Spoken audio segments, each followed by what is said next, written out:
Lo habíamos anunciado, vamos a estar hablando un poco de la prevención del COVID-19, coronavirus, como ya es conocido, y ya está con nosotros el doctor Rider Burgo, que nos va a estar hablando también un poco, y tome mucha atención porque vamos a estar hablando un poquito más sobre los síntomas de este COVID-19. Doctor, ¿cómo está? Muy buenos días, bienvenido a la revista. Vamos a hablar de este tema que es un poco preocupante, ¿no?, para toda la población, para Bolivia también. Doctor, ¿cómo está? Buenos días. Gracias, muy buenos días. Evidentemente es una situación de una alerta sanitaria a nivel internacional ya, una pandemia como técnicamente se la conoce, y eso pues activa todos los sistemas de vigilancia epidemiológica a nivel mundial en los diferentes continentes. Coronavirus, doctor, hablamos del COVID-19, se lo ha nombrado este nombre como COVID-19, por ejemplo, ahí tenemos algunas imágenes también. Hablando, doctor, mire que ya llegó a Brasil, ¿no?, Chile, Ecuador, que son los lugares que estamos nosotros más cerca de eso. Y para ello, viendo esta situación, también queremos hablar un poco sobre la prevención. Doctor, ¿cuán importante es la prevención? Bueno, primero, ante todo, tenemos que ser serios ante la población y no generar una especie de psicosis, ni también hacer notar de que tenemos una profunda fragilidad en nuestro sistema. Para todos es sabido, a nivel internacional se han presentado casos, y eso denota de que a nivel internacional los sistemas de vigilancia tienen debilidades y deficiencias también. Nosotros, por ende, no estamos exentos de aquello. No estamos. Y obviamente lo más que podemos hacer es prepararnos, es adecuar nuestra triste realidad que tenemos, es buscar alternativas que sean efectivas para poder optimizar nuestras medidas de prevención. Exactamente. Y para ello vamos a estar hablando hoy día. Por ejemplo, doctor, nosotros hemos traído aquí algunos ejemplos que usted nos va a ir ayudando, ¿no? ¿En qué momentos nos podemos poner un barbijo? Por ejemplo, ponernos algunos guantes. ¿En qué momento podemos también lavarnos lo que son las manos? Hemos escuchado por ahí ya que, por ejemplo, los saludos de besos humanos en otros países no se puede dar eso. Evidentemente es importante tratar de dividir la temática preventiva en situaciones, en una situación o en un componente netamente cotidiano, de hábitos saludables, exacto, de conducta saludable, ¿sí? Y otro componente ya que tiene que ver con la parte laboral de personas o profesionales en salud o personas que atienden al público o que están constantemente en contacto con aglomeración de gente o con personas en áreas externas, ¿sí? En la primera parte, por ejemplo, de hábitos saludables, lo que tenemos que hacer es informar a nuestra familia, que ya está también informada por las redes sociales, pero aclarar las dudas, ¿sí? Y volver a inculcar los hábitos normales, ¿sí?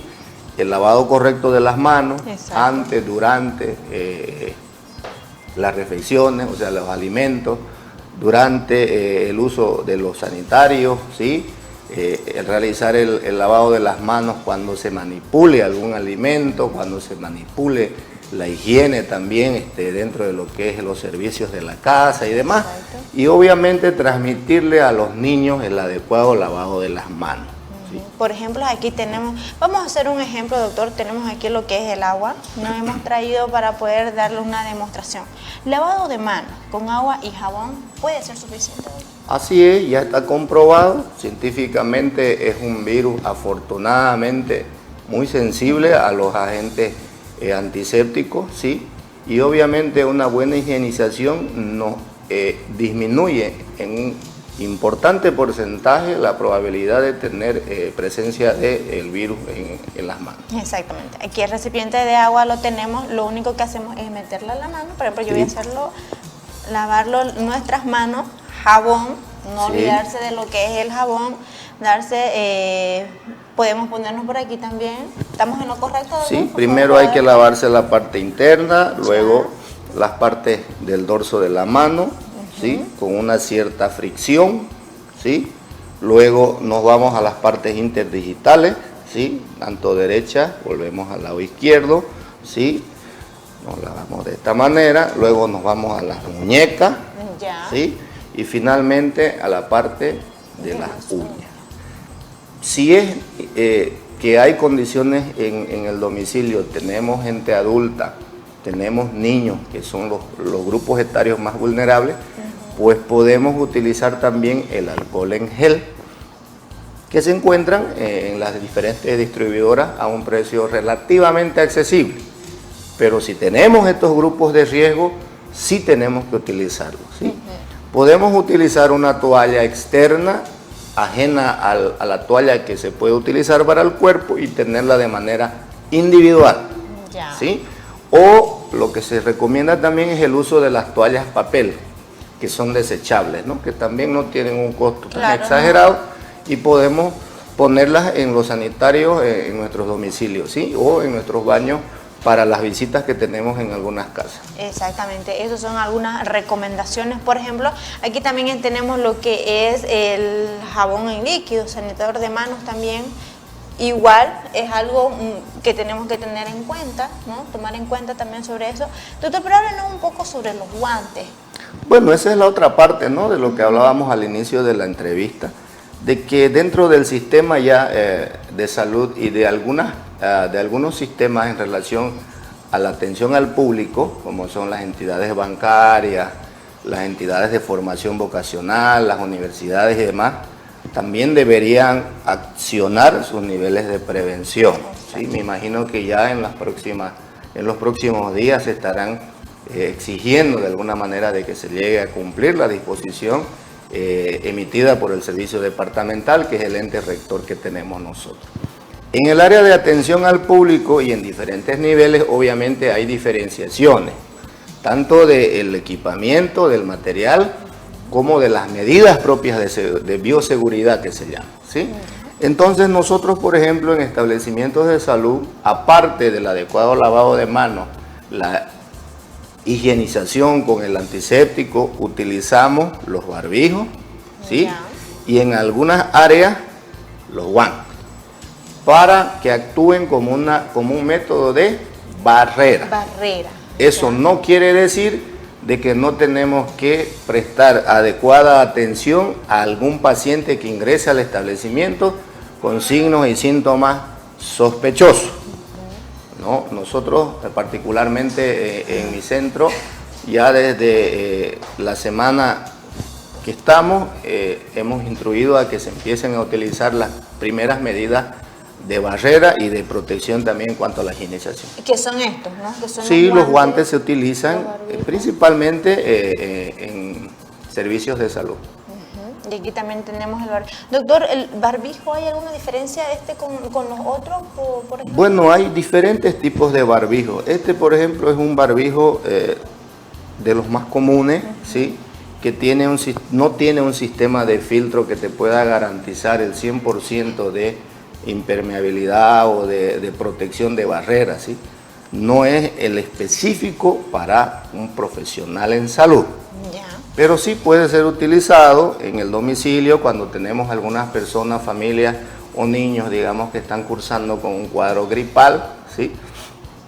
Podemos utilizarlo también si nosotros tenemos un cuadro gripal sin complicaciones, para poder ir al médico a hacernos las pruebas y que nos confirmen o nos descarten, digamos, la probabilidad, podemos salir de la casa ya utilizando el barbijo. No esperemos que nuestro médico nos indique que por favor pónganse barbijo.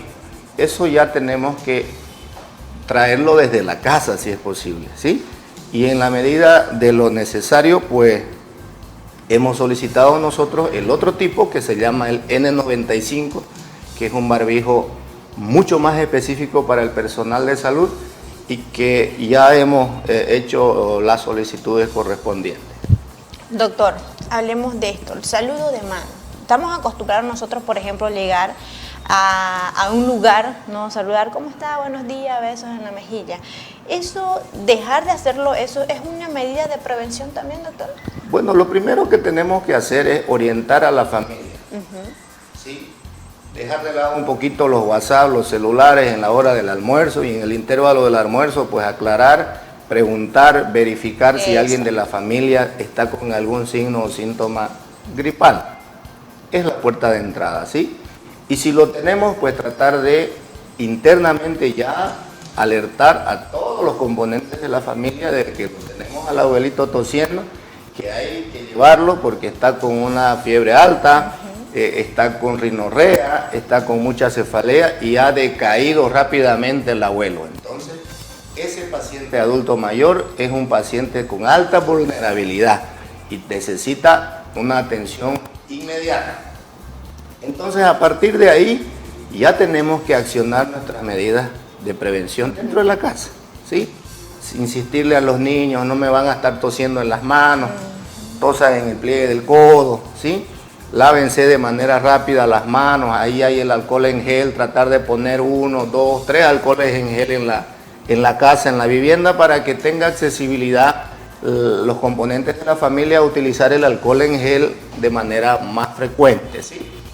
Otra de las recomendaciones importantes, y lo ha hecho también a nivel internacional y nacional, es evitar la asistencia a eventos donde hay aglomeración de gente. Exactamente. Obviamente nadie quiere generar una psicosis en esta situación, pero un tiempo que no vayamos a una iglesia nos va a afectar.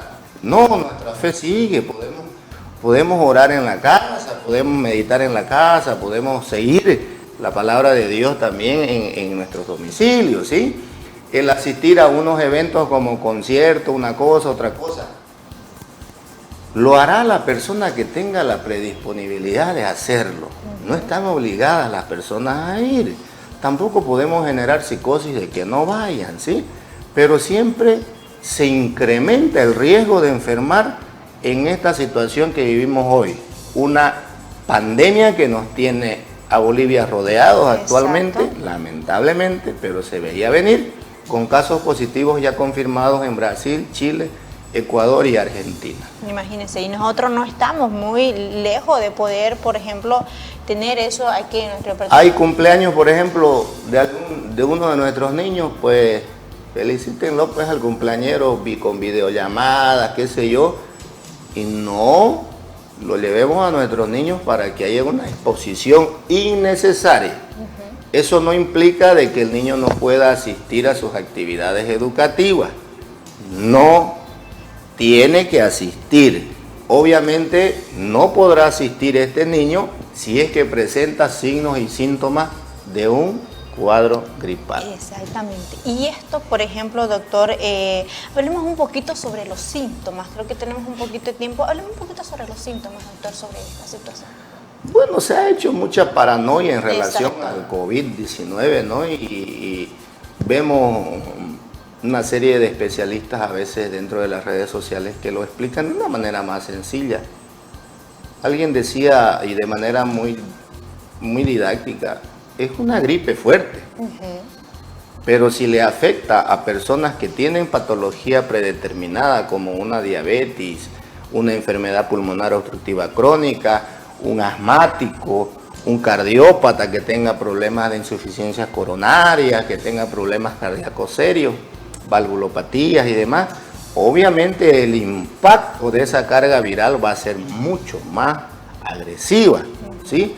Pero generalmente ocurre, y afortunadamente se dice, entre el 5% de estas personas van a tener una alta tasa de letalidad, que se llama, que es la probabilidad de que mueran.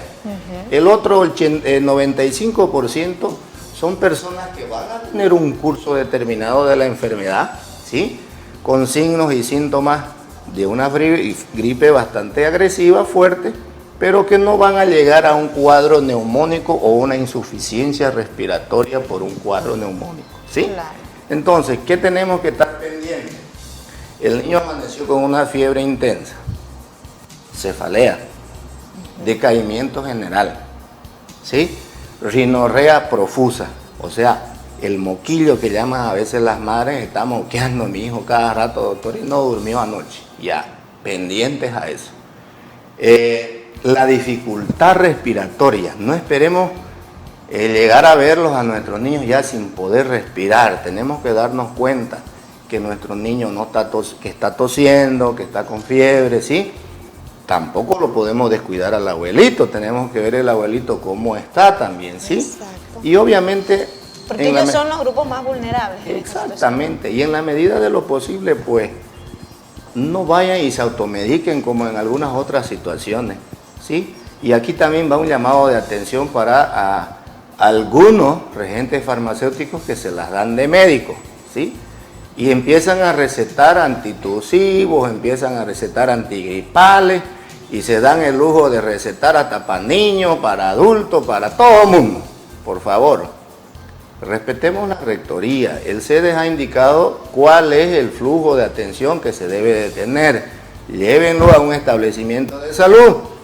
Público si tienen el SUS, privado si no tienen ningún tipo de situación, váyanse al privado o a la seguridad social. Exacto. No los automediquemos porque vamos a enmascarar tal vez el cuadro y cuando nos demos cuenta, uno, que puede haber riesgo de diseminación, se haya enfermado toda la familia y obviamente cuando se enferma toda la familia ya es un problema serio para la familia. Para toda la familia, imagínese. Doctor, antes de despedirnos, por favor, ¿alguna recomendación que queramos decir a la población, doctor? Que estemos pendientes de nuestras autoridades, se están haciendo las gestiones correspondientes a todos los niveles, que no echemos en boga también nuestras propias debilidades, más bien tratemos de buscar alternativas, soluciones para poder mitigar un mal mayor. No podemos evitarlo. Imposible, no lo hizo China, no lo hizo Estados Unidos, imagínense, nosotros no lo podemos hacer. Sería ser irresponsable de que no va a llegar este problema aquí. Nos va a llegar, lo que sí tenemos que saber es informar bien a la población y accionar nuestros protocolos adecuados para poder evitar un contagio mayor. Una prevención. Doctor, muchísimas gracias por estar con nosotros y hablarnos un poco de la prevención de este COVID-19.